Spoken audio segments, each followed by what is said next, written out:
আমাদের আগামীকাল মন্দিরের মধ্যে কীর্তন হবে, তার জন্য আমরা তাড়াতাড়ি সবাই মিলে মন্দিরের কাজে সহযোগিতা করলাম। আজকে আমাদের মন্দিরে অধিবাস, সবাই আমরা রেডি হয়ে পড়লাম মন্দিরে জল ভরার জন্য।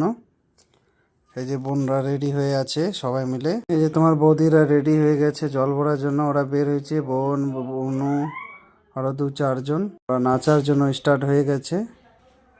ওই যে দেখেও, আমরা প্রত্যেকবারে এইভাবেই হরি মন্দিরের জন্য জল বরণ করি।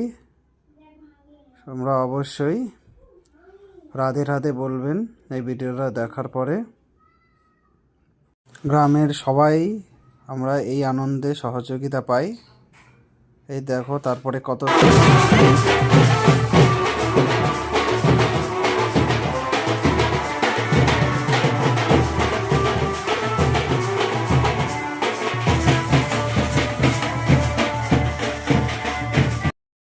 আমাদের হরি মন্দিরে কীর্তন শুরু হয়ে গেছে। এনারা হলো আমাদের প্রথম দল যারা আমাদের হরি মন্দিরে কীর্তন উদ্বোধনী করলো। আমার এই দলটি গান শুনে খুব ভীষণ ভালো লাগলো, সুরটা খুব সুন্দর ছিল। অনেকে আসছে এই পুজো মণ্ডপে আমাদের।